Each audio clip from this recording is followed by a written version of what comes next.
know you want to get 4,000 watch hours. I know you want your videos to go viral, but you don't know how to make it happen.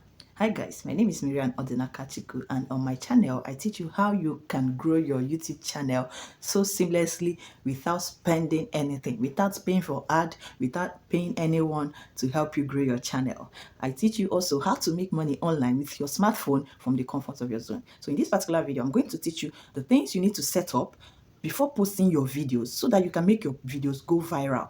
You've struggled enough. You've always been recording low views, 10 views, 50 views, 100 views, and just few of your posts even make it up to 500 views. So in this particular video, I'm going to teach you the things you will do, the features you're going to put on your video, your setting when you're uploading your video so that your videos will go viral, thereby making your watch hours to increase. Because I mean, that is what makes you qualify for monetization. If you don't get up to 4,000 watch hours, you will not be monetized. So in this video, I'm going to teach you how to put on these settings, all the things you need to do to make your videos go viral. So number one thing you need to do is your thumbnail. A lot of people neglect their thumbnails. They just put up anything that they like.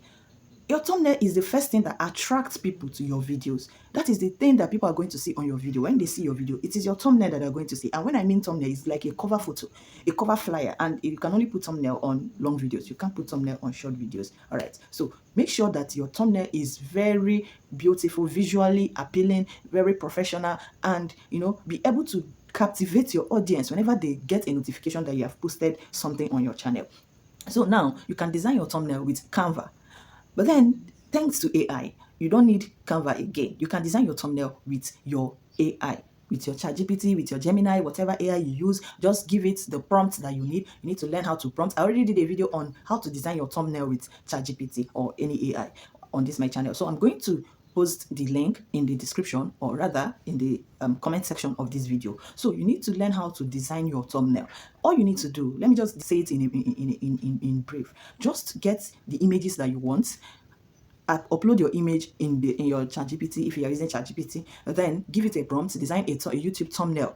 Be specific. Don't just mention and just tell it is YouTube thumbnail. If you can get the dimension, because another thing that also matter is getting the dimension of the thumbnail right. Because if you don't get it right, some parts will be cut off. If the thumbnail is bigger than the normal dimension, it's going to cut off some parts. So get it right with your dimension and tell it the colors. If you have a specific color, maybe you work with a particular color or team of colors, you tell ChatGPT, look at the colors you want, look at the things to add. You can even add the name of your channel so that it will appear in the thumbnail. You ask it to add a subscribe button, even without telling it to add a subscribe button, ChatGPT already knows. Since you mentioned YouTube, it will always add a subscribe button. So put it there, and in a few seconds, they are going to give you your results. And if you feel like what you got is not good enough, you can reprompt.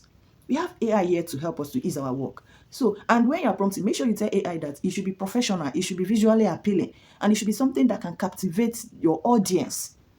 Okay, so that is number one. Get your thumbnails right and use the right caption on your thumbnails. And that also brings me to the second one. Use the right caption in the right title in your videos. When you're posting your videos, use titles that are going to draw your audience in and captivate them and make them to watch. And when you're using your title, don't spill everything in the video. Don't spill everything in the video. Just give them a tip of an iceberg for your title so that they will go there and watch for themselves. But when you just tell them everything in the video, let's take for instance, maybe what would I use as an instance now? You did a singing competition, a singing challenge, and then your title is "My husband and I did a singing challenge and he won." I mean, what do I need to watch again? You've already told me who won. But then if you use a caption like a hilarious singing challenge, who do you think will win? My husband or I? Or who won? Or who do you think will win? Something like that. Just don't give them everything about the video. Don't describe everything about the video. Allow them to watch. Use something that is very curious, that will make them curious to get to know what is the content of this video. So that is it about title. And then we get into your video proper. First thing all you need to know about your video is that the first 1 minute, in short, the first 30 seconds of your video should captivate your audience. The first 30 seconds of your video determines whether your audience will continue to watch or they will scroll, or they will leave your channel. The first 30 seconds of your video should be very much captivating. Do not go there and start telling stories that do not make sense for the first 30 seconds of your video. Be able to draw them in. Use hooks for your video. If you can tell stories, if you're into storytelling, tell stories. People love stories. You're fighting for people's attention. These days, people's attention are not, they have very short span of attention, very short span. So you are doing everything possible to get their attention, to get hooked on your channel, to watch your videos, because that is what is going to count for you for your watch hours. And fourthly, your video quality should be good. I mean, you shouldn't have you mustn't have an iPhone or Samsung or all these latest big phones.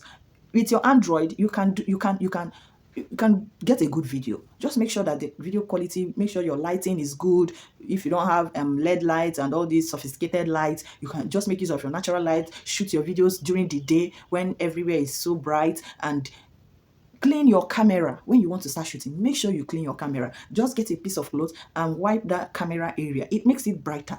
You don't need to have the best of phones for you to shoot a very good video. And once you're done, while you're editing, you can adjust the lighting. If you're using CapCut and InShot, you can adjust the lighting, the saturation, the tint, the warmth, the contrast, and all of this to make it come out very well. Because if people are not okay with the quality of your video, well, no matter what you're saying, they are not going to take it. It will make sense. Okay? Because I mean, they said there's an adage that says that the eyes feed first before the mouth. So make sure that your camera quality is of average. All right, and then let's get into the setting that you need to turn on before you upload your video. There are certain settings you need to turn on before you upload your video, so let's get into that.